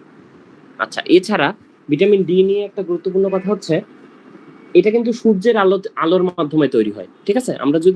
আমরা যারা সারাদিন বাসার মধ্যে বসে থাকি, তাদের কিন্তু ভিটামিন ডি এর অভাব হওয়ার পসিবিলিটি অনেক বেশি। কিন্তু একটা জিনিস মনে রাখবা যে আমাদের প্রত্যেকদিন বাইরে যাওয়ার দরকার নাই। কারণ কি? কারণ এটা কিন্তু একটা চর্বিতে দ্রবণীয় ভিটামিন। চর্বিতে দ্রবণীয় ভিটামিন কিন্তু শরীরে জমা থাকে। তাহলে তুমি একদিন ভিটামিন ডি তৈরি করলে এটা নর্মালি অনেক দিন থাকে, বাট ধরো 5 দিন 7 দিন তুমি সেফ। 5-7 দিনের মধ্যে একবার কেউ রোদে গেলেও তার ভিটামিন ডি ডেফিসিয়েন্সি হবে না, ঠিক আছে? ভিটামিন ডি ডেফিসিয়েন্সিটা বেশি হয় একদম ধরনের মানুষের। আমাদের দেশের যেসব মেয়েরা একদম পর্দা করে না, যে কালো বোরকা পরে থাকে সব সময় এবং কখনোই রোদ্রে যায় না, এদের মধ্যে কিন্তু ভিটামিন ডি ডেফিসিয়েন্সি অনেক বেশি, বুঝছো? এখন এটা তো কিছু করার নেই, এটার ক্ষেত্রেও উচিত আমাদের মা বা আমাদের বোন যারা আছে, যারা সবসময় পর্দা করে থাকে, এদের উচিত যে কিছু সময়ের জন্য বারান্দায় বা ছাদে হলেও রৌদ্রের মধ্যে নিজের শরীর এক্সপোজ করা, বুঝছো? না হলে কিন্তু ভিটামিন ডি ডেফিসিয়েন্সি অনেক বেশি হয়। যেমন ধরো আমাদের দেশে আমাদের মা বা বোনদের আরেকটা রোগ কিন্তু অনেক বেশি হয়, যেটা হচ্ছে অ্যানিমিয়া বা রক্ত শূন্যতা। কেন জানো? কারণ আমাদের রক্ত তৈরির একটা গুরুত্বপূর্ণ উপাদান হচ্ছে এই দেখো, লৌহ, ঠিক আছে? আয়রন। এই লৌহ বা আয়রন, এই যে আয়রনটা আছে, এই আয়রনটা পাওয়া যায় হচ্ছে বিভিন্ন রিচ খাবারে, ধরো লিভার, মানে হচ্ছে কলিজা খাওয়া মুরগি বা গরুর। কিন্তু আমাদের বাসায় যে যখন মুরগি বা গরুর কলিজা রান্না করে, এটা তো ছেলেদের দিয়ে দেওয়া হয় না, মায়েরা কখনো নিজেরা কলিজা খায় না। তারপর ধরো কলা খাইতে হবে রেগুলার, এই কলা কিন্তু তাদের খাওয়া হয় না, বুঝছো? এছাড়া আর একটা জিনিস কি, যে আমাদের শরীরে, আমাদের ছেলেদের শরীরে যতটুকু আয়রন লাগে, এর থেকে কিন্তু মেয়েদের শরীরে বেশি আয়রন লাগে। কেন? কারণ মেয়েদের হচ্ছে পিরিয়ডের মাধ্যমে অনেক ব্লাড লস হয় প্রত্যেক মাসে, এবং এই ব্লাড লস হওয়ার কারণে তাদের শরীরে ব্লাডের চাহিদা কিন্তু বেশি, এবং এই ব্লাডটা তৈরির জন্য কিন্তু আয়রন লাগবে, বুঝছো? সো এই জন্য আমাদের দেশে আমাদের মেডিকেল থেকে আমরা একটা পরীক্ষা করছিলাম, বুঝছো, যে সিলেটের দুইটা গার্লস স্কুলের গ্রামের দিকের সবগুলা মেয়ের শরীরে ব্লাডে কতটুকু হিমোগ্লোবিন আছে এটা টেস্ট করছিলাম, এবং আমরা দেখছিলাম যে এখানে 95% মেয়েরই শরীরে হিমোগ্লোবিন কম আছে, অর্থাৎ রক্ত শূন্যতা আছে, বুঝছো। সো এটা নিজেদের বাসায় তোমরা করবা, মানে সতর্ক করবা তোমাদের মা বোনদের যে আয়রন বেশি খাইতে হবে, আয়রন যুক্ত খাবার বেশি খাইতে হবে। আচ্ছা, সো আমি বলছিলাম যে ভিটামিন বি এর 12টা ধরন আছে। এই একটা ধরন দেখো, ফলিক অ্যাসিড মানে হচ্ছে ভিটামিন B9। তারপর ভিটামিন B12, এই B12 এর আরেকটা নাম হচ্ছে কোবালামিন। এছাড়া আরো একটা আছে ভিটামিন B7, এই B7 এর আরেকটা নাম হচ্ছে বায়োটিন। এই তিনটা মিলে ব্লাড তৈরিতে হেল্প করে, ঠিক আছে। ভিটামিন B7, B9, B12 এই তিনটা। আচ্ছা, এটা একটু জানবা যে এইগুলোর অভাবে লোহা এবং ভিটামিন B9, B12 এগুলোর অভাবে কি হয়, রক্ত শূন্যতা বা এনিমিয়া হয়, ঠিক আছে। এনিমিয়া মানে কি? এনিমিয়া মানে দুইটা জিনিস, একটা হচ্ছে কোয়ালিটিভ, একটা হচ্ছে কোয়ালিটিভ, আর একটা হচ্ছে quantitative. Qualitative or quantitative deficiency of haemoglobin, আমরা চিকিৎসা বিজ্ঞানে এটা বলি যে হয় তোমার শরীরে হিমোগ্লোবিন কম থাকবে, না হলে যেগুলো থাকবে এগুলো ভালো না, এগুলো নষ্ট হিমোগ্লোবিন, এরকম, ঠিক আছে। এনিমিয়ার একটা ধরন হচ্ছে আয়রনের অভাবে এনিমিয়া হয়, এটাকে আমরা বলি আয়রন ডেফিসিয়েন্সি এনিমিয়া, এটা সবচেয়ে কমন। এছাড়া আরো অনেক রকম এনিমিয়া হইতে পারে, ধরো ভিটামিন B12 এর অভাবে এক ধরনের এনিমিয়া হইতে পারে, এটাকে আমরা বলি পার্নিশিয়াস এনিমিয়া, ওগুলো তোমার জানা লাগবে না। আরেকটা ধরো এনিমিয়া হইতে পারে যে জন্মগত কারো এনিমিয়া আছে, ঠিক আছে, জন্মগত কারো এনিমিয়া আছে, বেশিরভাগ ক্ষেত্রে এটাকে আমরা বলি থ্যালাসামিয়া কেন হয় না হয় এটা তোমাদের বইতে আরেকটা চ্যাপ্টারে বিস্তারিত আছে, ওখানে পড়বা, ঠিক আছে। আচ্ছা, তাহলে এনিমিয়া কোন ধরনের এইটা কিন্তু জানা লাগবে। ধরো তুমি দেখলা যে এনিমিয়া আমরা কেমনে দেখি, তোমরা হয়তো অনেকে জানো যে আমরা চোখের নিচটা টেনে দেখি যে সাদা হয়ে গেছে কিনা, জিহ্বা দেখি সাদা হয়ে গেছে কিনা, নখের মধ্যে দেখি, হাতের তালুটা দেখি যে সাদা কিনা আমার থেকে, বুঝছো। এখন ধরো তুমি দেখছো যে কারো একজন এনিমিয়া আছে, তুমি তাকে দিয়ে দিছো অনেকগুলো আয়রন, বলছো যে তোমার আয়রন যুক্ত খাবার খাইতে হবে, কিন্তু তার আসলে আয়রনের জন্য এনিমিয়া না, তার হয়তো আছে থ্যালাসামিয়া, ঠিক আছে। তাহলে কিন্তু আয়রন তাকে আরো ক্ষতি করবে। তাহলে কারো যদি এনিমিয়া হয় আগে জানতে হবে যে কেন এনিমিয়া হয়েছে, কারণ এই যে দেখো থ্যালাসেমিয়া রোগীর ক্ষেত্রে আয়রন আরো ক্ষতি করে, ঠিক আছে। এছাড়া কৃমির জন্য কারো এনিমিয়া হইতে পারে, কারো যদি হুকওয়ার্ম বা কৃমি সংক্রমণ থাকে তাহলে তার শরীরে হয় কি যে আয়রনটা ওই কৃমি নিয়ে ফেলে, বুঝছো, কৃমি অ্যাবজর্ব করে ফেলে আয়রনটা। অথবা আমাদের অন্ত্রে আয়রন মানে ভিটামিন B12 তৈরি করে হচ্ছে এইচ পাইলোরি নামের একটা ব্যাকটেরিয়া, এইচ পাইলোরি আমাদের জন্য হেল্পফুল একটা ব্যাকটেরিয়া, অন্ত্রে যখন থাকে তখন হেল্পফুল, আবার পাকস্থলীতে কিন্তু হেল্পফুল না, পাকস্থলীতে থাকলে এটা রোগ তৈরি করে, ঠিক আছে। তাহলে এই এইচ পাইলোরিকে মেরে ফেলে এই হুকওয়ার্ম গুলা, ঠিক আছে। তখন কারো যদি হুকওয়ার্ম বা কৃমি সংক্রমণ থাকে তার কিন্তু এনিমিয়া হবে। আচ্ছা, এই হচ্ছে একটা ধারণা, এখন তোমরা পড়লে বুঝবা বাকিটা। দাঁড়াও পানি খেয়ে নেই।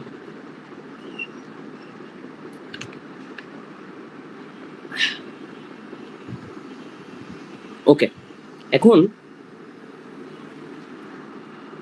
দেখো এখান থেকে তোমার জানা লাগবে কি, এখান থেকে তেমন কিছু জানা লাগবে না, সব তোমরা জানো, খালি এটা জানবা যে 1 কিলো ক্যালোরি সমান 4.2 কিলো ক্যালোরি, আর এইটার সংজ্ঞাটা জানবা যে কিলো ক্যালোরি কাকে বলে, ঠিক আছে, এটা জানবা।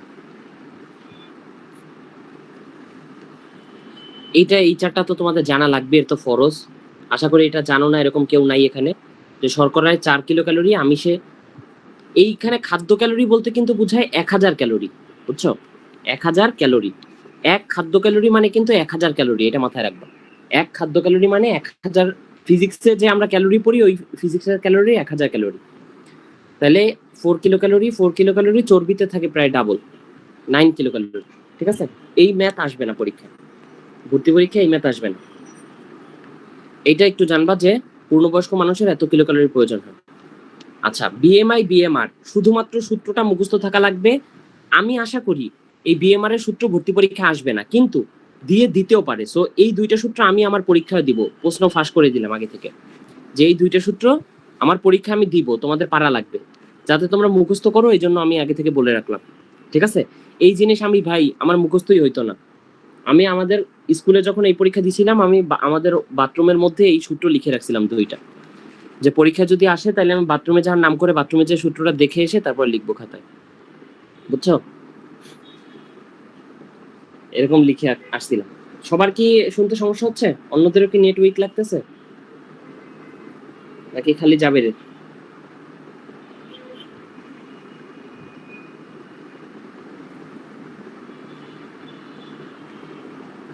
আচ্ছা, এই সূত্র 2টা মুখস্থ করবা, আর কোনো কাজ না, ঠিক আছে? একটু সবাই বলো তো চ্যাট বক্সে, সবাই শুনতে পারতেছো কিনা ঠিকভাবে?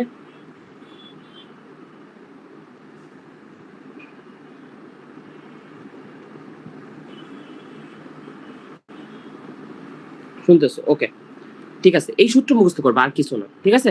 আর এই চারটাও একটু মুখস্থ করবা। কি মুখস্থ করবা? যে পরিশ্রমী না হইলে কত, হালকা পরিশ্রম হইলে কত, এই ভ্যালুটা মুখস্থ করবা, এই মানটা, এই ফ্যাক্টরটা যেটা দিয়ে তুমি গুণ করতেছো, এই ফ্যাক্টরটা খালি মুখস্থ করবা, ঠিক আছে?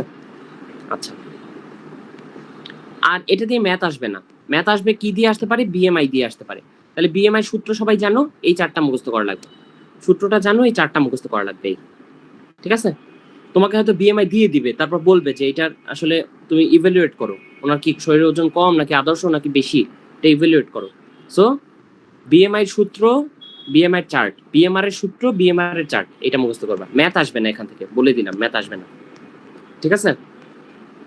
এগুলো লাগবে না, এই বাংলা কথাবার্তা লাগবে না, এগুলো বাদ, এগুলো ভর্তি পরীক্ষার জন্য বাদ, ঠিক আছে?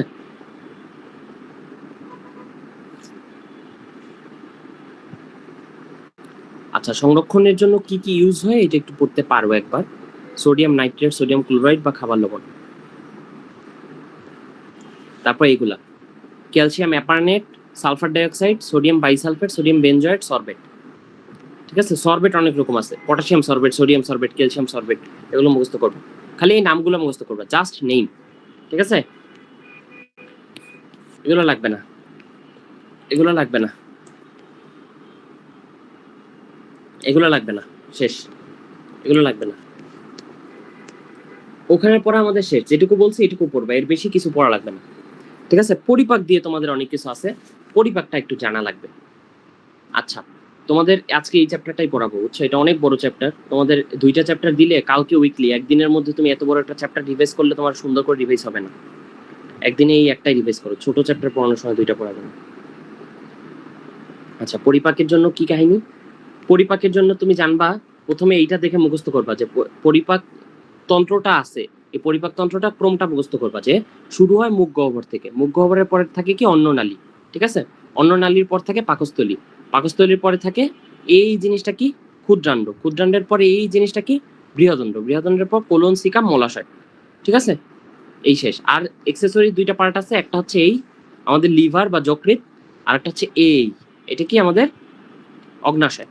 এই 2টা হচ্ছে আমার এক্সেসরি পার্ট, এই হচ্ছে আমার টোটাল পরিপাকতন্ত্র, ঠিক আছে? আচ্ছা, দাঁত নিয়ে কি জানবা? দাঁত নিয়ে জানবা হচ্ছে আমাদের দাঁত আইসিপিএম, আইসিপিএম এভাবে থাকে, ঠিক আছে? ইনসিসর কয়টা থাকে, ক্যানাইন কয়টা থাকে, প্রিমোলার কয়টা থাকে, মোলার কয়টা থাকে? এই দেখো 8 4 8 8, ঠিক আছে? এছাড়া 0 থেকে 4টা আক্কেল দাঁত থাকে, আমার 2টা উঠতেছে এখন আক্কেল দাঁত, অনেক ব্যথা, বুঝছো? সো এটাকে মেইনলি 4 দিয়ে ভাগ করা লাগে। 4 দিয়ে ভাগ করলে মানে হচ্ছে এই দেখো এইখানে আই সি পি এম, ঠিক আছে? তাহলে এখানে দাঁত থাকবে কয়টা? 4 দিয়ে ভাগ করলে 2 1 2 2, ঠিক আছে? 2122। তাহলে এইভাবে যদি দাঁত থাকে আমার, এভাবে যদি দাঁত থাকে, তাহলে এই সাইডেও কিন্তু এরকম 2122 আকারে দাঁত আছে, আবার নিচের চোয়ালেও এই, ঠিক আছে? তাহলে তুমি 4 দিয়ে গুণ করলে কিন্তু পেয়ে যাবা যে ইনসিসর কয়টা, ক্যানাইন কয়টা, প্রিমোলার কয়টা, মোলার কয়টা। তাহলে আইসিপিএম 2122, এটা মনে রাখলেই কিন্তু হয়ে যায়, ঠিক আছে? আইসিপিএম 2122, এটা মনে রাখলেই তোমার দাঁত কয়টা আছে, কোথায় কয়টা আছে, একদম ক্লিয়ার ধারণা পেয়ে যাবে। আমি আবার বলে দিব, যাবে গ্রুপের মধ্যে বলে দিব সিলেবাস কি। এই সপ্তাহে যা পড়ানো হয়েছে ওইটাই। দাঁতের মধ্যে উপরে যেটা থাকে এটা হচ্ছে এনামেল, আর ভিতরে যেটা থাকে এটা হচ্ছে ডেন্টিন, এটুকু জানবা, আর কিছু জানা লাগবে না। আর এগুলা খালি নামটা আর কিছু জানা লাগবে না, খালি নামটা। ক্ষুদ্রান্ড বড় না বৃহদণ্ড বড় বলো, দৈর্ঘ্যের দিক থেকে কোনটা বড়?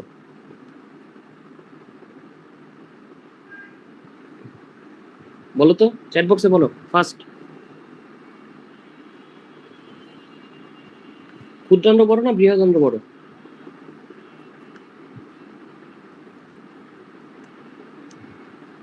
ক্ষুদ্রান্ত বড়। ক্ষুদ্রান্ড বড়, তাই না? আচ্ছা, বৃহদণ্ড কতটুকু? বৃহদণ্ড হচ্ছে 1.5 মিটারের মতো। আর ক্ষুদ্রান্ড কতটুকু বলো তো? 8-9 মিটার হবে এরকম, ঠিক আছে? 8 to 9 মিটার। হ্যাঁ, 8 to 9 মিটার। সো এই যে বৃহদণ্ডটা আছে, তাহলে এটাকে আমি কেন লার্জ ইন্টেস্টাইন বলতেছি আর এটাকে কেন স্মল ইন্টেস্টাইন বলতেছি? কারণ এই বৃহদণ্ডটা মোটা, বুঝছো, বাল্ক বড়, এটার বাল্ক বড়, এটার বাল্ক ছোট, বুঝছো? ক্ষুদ্রান্ডটা চিকন, বৃহদণ্ডটা মোটা। তোমরা যদি হিউম্যান বডি কখনো দেখার সৌভাগ্য হয়, তখন তোমরা খুব সুন্দর করে দেখতে পারবা যে আমাদের শরীরের এই যে ক্ষুদ্রান্ডটা না, এটা যদি আমি বের করি, আমরা লাশ কেটে এই ক্ষুদ্রান্ড যখন বের করি, তখন এইটা টোটাল হিউম্যান যতটুকু হয়, এই হিউম্যানের থেকে 3 গুণ হয় বড়, ঠিক আছে? একটা মানুষ যতটুকু লম্বা হয়, এর থেকেও 3 গুণ বেশি লম্বা হয় হচ্ছে এই ক্ষুদ্রান্ড, এত বড়। এটা বের করলে এটা পেঁচানো থাকে দেখে বোঝা যায় না, কিন্তু বৃহদণ্ডটা কিন্তু একদম ছোট হয়, আমরা 2 হাতে এরকম ধরি বৃহদণ্ড, ঠিক আছে? আচ্ছা আচ্ছা, এইটা কেন এটার বাল্ক বড় তুমি বুঝতেছো? যেটা বড় এটা কি, এটা একটা রিজার্ভার হিসেবে কাজ করতে পারবে, অর্থাৎ এখানে আমরা কিছু রিজার্ভ করে রাখতে পারবো। কি রিজার্ভ করব? এখানে আমরা মেইনলি মল রিজার্ভ করে রাখি, ঠিক আছে? মল জমা থাকে। আর ক্ষুদ্রান্ড এটা এত বড় কেন করছি? যাতে এটার প্রাচীরটা বড় হয়। প্রাচীর বড় হইলে কি সুবিধা? এটার মধ্যে আমরা শোষণ করতে পারবো, ঠিক আছে? এই দেখো, খাদ্য উপাদান শোষণ করি এটার মাধ্যমে। আচ্ছা, এরপর গ্রন্থি। আমাদের মেইনলি গ্রন্থি আছে কয়টা? 3টা মেইনলি গ্রন্থি আছে তোমাদের বইয়ে আলোচনা। একটা হচ্ছে লালা গ্রন্থি থাকে 6টা, 3 জোড়া, মনে রাখবা। প্যারোটিড গ্রন্থি, সাবমেক্সিলারি, সাবলিঙ্গুয়াল। প্যারোটিড, সাবমেক্সিলারি, সাবলিঙ্গুয়াল, এই টোটাল 3টা গ্রন্থি মিলে সম্ভবত 1200 মিলিলিটারের মতো লালা প্রত্যেকদিন ক্ষরণ করে। 1200 না 1500, একটু দেখে বইলো, আমি শিওর না, ঠিক আছে? 3 জোড়া লালা গ্রন্থি থাকে, 6টা। প্যারোটিড 2টা, সাবমেক্সিলারি 2টা, সাবলিঙ্গুয়াল 2টা।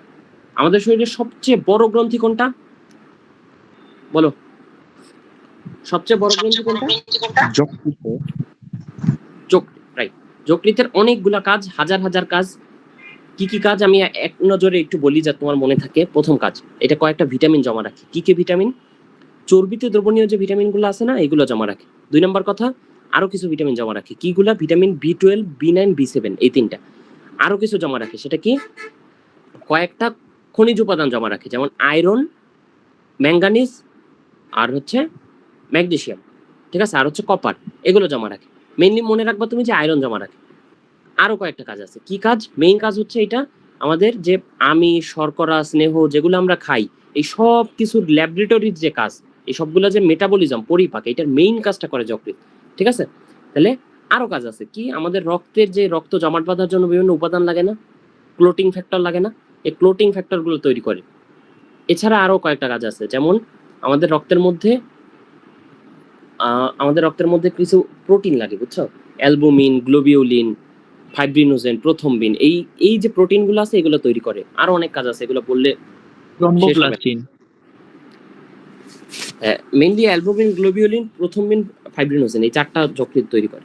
আচ্ছা, থ্রম্বোপ্লাস্টিন অন্যভাবে আসি একটু। আচ্ছা, যাই হোক, এগুলা তোমার এক নজরে জাস্ট একটু মনে রাখলেই হবে, আর কিছু লাগবে না। এই বৃক্ক আর একটা গুরুত্বপূর্ণ কাজ করে যেটা বলি না, সেটা হচ্ছে বাইল তৈরি করে, পিত্তরস তৈরি করে। এই পিত্তরস কি করে? এই পিত্তরস একটা নালীর মাধ্যমে পিত্তথলিতে যেয়ে জমা হয়, তারপর পিত্তথলি থেকে এইটা স্মল ইন্টেস্টাইনে যেয়ে পড়ে, স্মল ইন্টেস্টাইনে এটা পরিপাকে হেল্প করে। আচ্ছা,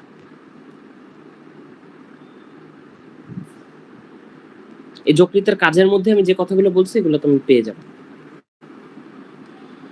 এরপর হচ্ছে অগ্নাশয়। অগ্নাশয় হচ্ছে একটা মিশ্র গ্রন্থি, মনে রাখবা। অগ্নাশয় কি? এটা মিশ্র গ্রন্থি। কেন আমরা কোনো একটা গ্রন্থিকে মিশ্র গ্রন্থি বলি? যখন এটার 2 ধরনের কাজ থাকে। যখন কোনো গ্রন্থির মধ্যে এন্ডোক্রাইন কাজ থাকে, আবার এক্সোক্রাইন কাজ থাকে, তখন এটাকে আমরা মিশ্র গ্রন্থি বলি। এন্ডোক্রাইন মানে কি? যখন কোনো গ্রন্থি হরমোন নিঃসরণ করে। এক্সোক্রাইন মানে কি? যখন কোনো গ্রন্থি এনজাইম নিঃসরণ করে, ঠিক আছে? তাইলে আমাদের অগ্নাশয় হচ্ছে এরকম একটা গ্রন্থি যেটা হরমোন নিঃসরণ করে, এনজাইম নিঃসরণ করে। তাহলে এইটাকে আমরা বলবো হচ্ছে মিশ্র গ্রন্থি, ঠিক আছে? আচ্ছা, হরমোন কি নিঃসরণ করে? দুইটা হরমোন, একটা হচ্ছে ইনসুলিন আর একটা হচ্ছে গ্লুকাগন। ইনসুলিন কি করে? ইনসুলিন আমাদের রক্তে ইনসুলিনের মাত্রা কমায়, ঠিক আছে? ইনসুলিন কি করে? রক্তে গ্লুকোজের মাত্রা কমায়। রক্তে গ্লুকোজের মাত্রা কমায় কে? ইনসুলিন। রক্তে গ্লুকোজের মাত্রা বাড়ায় কে? গ্লুকাগন। এটা মনে রাখবো। আর এনজাইম কি নিঃসরণ করে? অনেকগুলো এনজাইম নিঃসরণ করে, আমাদের যে পরিপাকে হেল্প করার যে এনজাইমগুলো এগুলো নিঃসরণ করে, ঠিক আছে? এটা মনে রাখবা। যেটুকু বলছি এটুকু মনে রাখলেই মোর দ্যান এনাফ, আর কিচ্ছু লাগবে না। এছাড়া আরো কিছু গ্রন্থি আছে আমাদের, যেমন গ্যাস্ট্রিক গ্রন্থি, এগুলার হচ্ছে ট্রিপসিন, লাইপেজ, অ্যামাইলেজ এগুলো নিঃসরণ করে। আন্ত্রিক গ্রন্থি, এটা হচ্ছে আন্ত্রিক রস নিঃসরণ করে। আচ্ছা, এবার আমরা জানবো হচ্ছে খাদ্য কেমনে পরিপাক হয়। খাদ্য পরিপাক দুই ধরনের, একটা হচ্ছে যান্ত্রিক পরিপাক, একটা হচ্ছে রাসায়নিক পরিপাক। যান্ত্রিক পরিপাক মানে হচ্ছে আমরা যে খাদ্যকে কেটে টেটে ভেঙে টেঙে টুকরা করতেছি, এটা মেইনলি মুখের মধ্যে হয়, পাকস্থলীর মধ্যে হয়, ঠিক আছে? আচ্ছা, পেরিস্টালসিস কি? এটা পড়বা, পেরিস্টালসিস ডেফিনেশন পড়বা। আচ্ছা, কোন এনজাইম কি করে এটা একদম মাস্ট।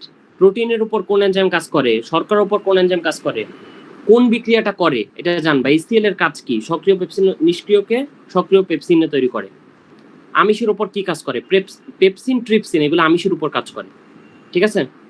তারপর লাইপেজ কিসের উপর কাজ করে? শর্করার উপর। শর্করার উপর কাজ করে ফ্যাটি অ্যাসিড আর গ্লিসারল বানায় শর্করাকে, সরি কি বলতেছি, স্নেহ পদার্থকে। আচ্ছা, অ্যামাইলেজ কিসের উপর কাজ করে? ট্রিপসিন কিসের উপর কাজ করে? এটা একদম মাস্ট। এখান থেকে একটা কোশ্চেন থাকবে ভর্তি পরীক্ষা, একদম শিওর ধরে রাখো, এখান থেকে একটা কোশ্চেন থাকবে, ঠিক আছে? আচ্ছা, বৃহদণ্ডে কি হয় আগেই বলছি আমি, এটা মল তৈরি করে, ঠিক আছে? এছাড়া হালকা একটু শোষণও করে। কি কি শোষণ করে? মেইনলি শোষণ করে হচ্ছে পানি, মেইনলি পানি শোষণ করে, ঠিক আছে? এছাড়া কিছু পরিমাণে আমিষ, লিপিড, লবণ এগুলো শোষণ করে, বুঝছো? আচ্ছা, সমস্যা এগুলো লাগবে না, এগুলো পরীক্ষা তেমন আসে না। এটা জানবা আমাশয় হয় তিনটা জিনিসের কারণে, এটা খুব গুরুত্বপূর্ণ। এন্টামিবা, হিস্টোলাইটিকা, প্রোটোজয়া এবং সিগেলা, তিনটা জিনিসের কারণে আমাশয় হয়। এন্টামিবা, হিস্টোলাইটিকা, প্রোটোজয়া, সিগেলা, এই তিনটা জিনিসের জন্য আমাশয় হয়, ঠিক আছে? কোষ্ঠকাঠিন্য বা কনস্টিপেশন, আমি বলছি রাফেজ যদি তুমি না খাও তাহলে তোমার কনস্টিপেশন হবে। কনস্টিপেশন হয়ে কিন্তু কোলন ক্যান্সারও হইতে পারে। একজন বিখ্যাত সেলিব্রিটি কোলন ক্যান্সারে মারা গেছে, নাম বলো তো? হ্যাঁ, ইনফরমেশন মেমোরাইজ করবা ইউষা, বলো। কোলন ক্যান্সারে মারা গেছে এরকম কেউ কি চিনো? হুমায়ুন আহমেদ। হুমায়ুন আহমেদ কিন্তু কোলন ক্যান্সারে মারা গেছে, ওনার আঁশযুক্ত খাবার খাইতো না, বুঝছো? আচ্ছা, এখানে জানবা কি আমাদের হেলিকোব্যাক্টার পাইলোরি বা এইচ পাইলোরি, এটা আমি তোমাকে একটু আগে বলছিলাম, মনে আছে যে এটা আমাদের যখন ইন্টেস্টাইনে থাকে তখন এটা হেল্প করে, ভিটামিন B12 তৈরিতে হেল্প করে।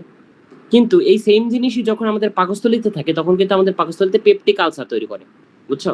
এই জিনিসটা একটু জানবা যে ইন্টেস্টাইনে থাকলে এটা হেল্প করে, বাট পাকস্থলীতে থাকলে পেপটিক আলসার তৈরি করে।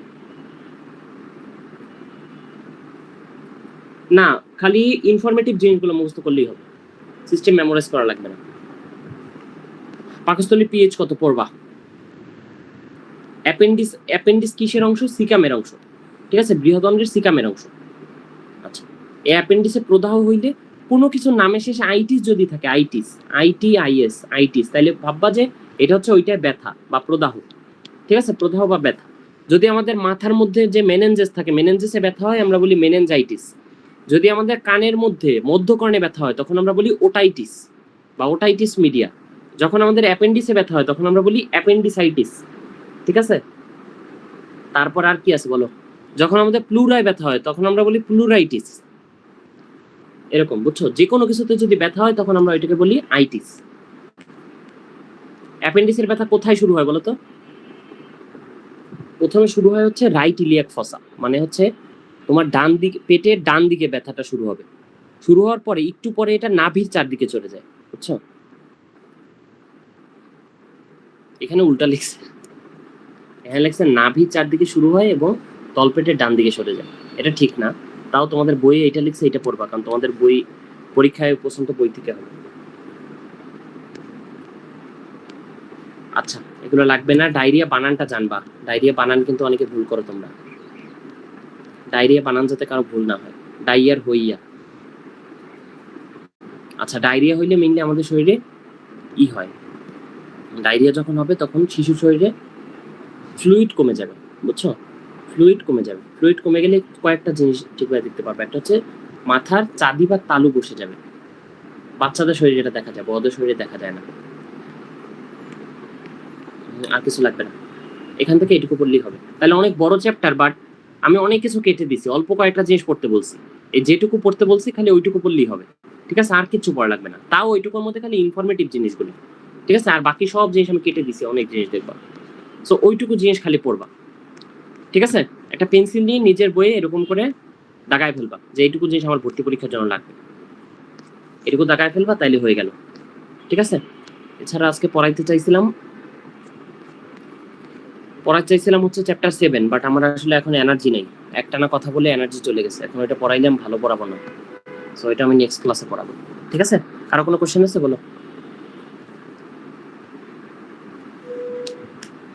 বলো, কারো কোনো কোশ্চেন আছে? ভাইয়া অনুশীলনীর সংক্ষিপ্ত প্রশ্নগুলো কি পড়তে হবে? হ্যাঁ, পড়তে হবে। আমি একটা কথা বলি, বইয়ের মধ্যে যা আছে না এই জিনিসগুলো খুব ভালো করে পড়বা। ম্যাথের জন্য আমি গতদিন ম্যাথ ক্লাসে মনে হয় তোমাদের এই কথাটা বলতে ভুলে গেছি, আজকে বলে রাখি যে ম্যাথ বইয়ের অনুশীলনী যা আছে, ম্যাথ বইয়ের কাজ যা আছে, ম্যাথ বইয়ের উদাহরণ যা আছে, তোমার উত্তর মুখস্থ থাকতে হবে, কোনো কথা নাই, ঠিক আছে? এই একটা কথা যে বলছি না, এটার জন্য তোমরা পরীক্ষা দিয়ে এসে আমাকে থ্যাঙ্কস দিবা। ম্যাথ বইয়ের উদাহরণ, অনুশীলনী, কাজ, উত্তর মুখস্থ থাকতে হবে তোমার, ঠিক আছে? এটা খুব কঠিন একটা কাজ এবং খুব নির্দয় একটা কাজ, কিন্তু মাঝে মাঝে আমাদের এই জিনিস করা লাগে, বুঝছো? এখন কি করবা, যেখানে যেটা সিস্টেম, তোমার যদি উত্তর মুখস্থ ভাইয়া থাকে, অঙ্কগুলো তো শর্ট থাকবে, ঠিক না? ছোট ছোট করে থাকবে, এখানে তো এক্সপ্লেনেশন চাইবে না। না, খালি উত্তর যাবে, এক্সপ্লেনেশন যাবে না। কিন্তু সমস্যা হচ্ছে এই যে তোমাকে ভর্তি পরীক্ষায় বড় একটা ম্যাথ দিবে, বিশাল একটা ম্যাথ দিবে, বুঝছো? এবং তোমার অ্যান্সার বের করতে হবে। এখন ওই বিশাল ম্যাথ করা তোমার 30 সেকেন্ড বা 1 মিনিটে সম্ভবই না, বুঝছো? সম্ভবই না একদম। তো তোমার যখন উত্তর মুখস্থ আছে তখন কিন্তু তুমি ওইটায় মুখস্থ অ্যান্সার দিয়ে তুমি চলে গেলা, পরে ওই টাইমটা তুমি অন্য প্রশ্নে ইউজ করলে, এখানে কিন্তু বিশাল একটা কনফিডেন্স বুস্ট পাবে। হ্যাঁ হ্যাঁ, বুঝতে পারছি, ধন্যবাদ ভাইয়া। বুঝছো? এই কাজটা হচ্ছে সবাই করবা, ঠিক আছে? এই কাজটা খুব গুরুত্বপূর্ণ। এই কাজটা, এটা তোমাদের করতে বলতে আমার খুব খারাপ লাগে, কারণ ম্যাথ মুখস্থ করা খুব খারাপ একটা কাজ, কিন্তু ভর্তি পরীক্ষায় টেকার জন্য এই জিনিসটা তোমার করা লাগে। ভাইয়া সেম টু সেমই কি আসবে? হ্যাঁ, সেম টু সেমই আসে, অনেক সময় সেম টু সেম আসে, অনেক সময় একটু চেঞ্জও করে দেয়, অনেক সময় বেশিরভাগ সময় সেম টু সেম আসে। কাজ, উদাহরণ এবং অনুশীলনের কোশ্চেন, তাই তো? হ্যাঁ হ্যাঁ। তাহলে তোমরা এটার জন্য একটা সহজ কাজ কি করতে পারো, যে ম্যাথের যেটা অ্যান্সার না বইয়ের মধ্যে, ওইটা পেন্সিল দিয়ে পাশে লিখে রাখলাম, ম্যাথের পাশে। তুমি মুখস্থ করবে এমন না, তুমি ম্যাথটা করবা, কিন্তু তোমার যদি মনে থাকে, ম্যাথ মুখস্থ করা তো একদম সম্ভব না উত্তর সহ, বাট তুমি যখন বইয়ের পাশে লিখে রাখলা উত্তরটা, তখন কিন্তু তোমার 5 বার ওই জিনিসটা দেখলে তোমার মাথায় এমনি সেট হয়ে গেল জিনিসটা। ম্যাথটা করতে গেলে তোমার এমনি মনে থাকবে যে এটার উত্তর তো এইটা, ঠিক আছে?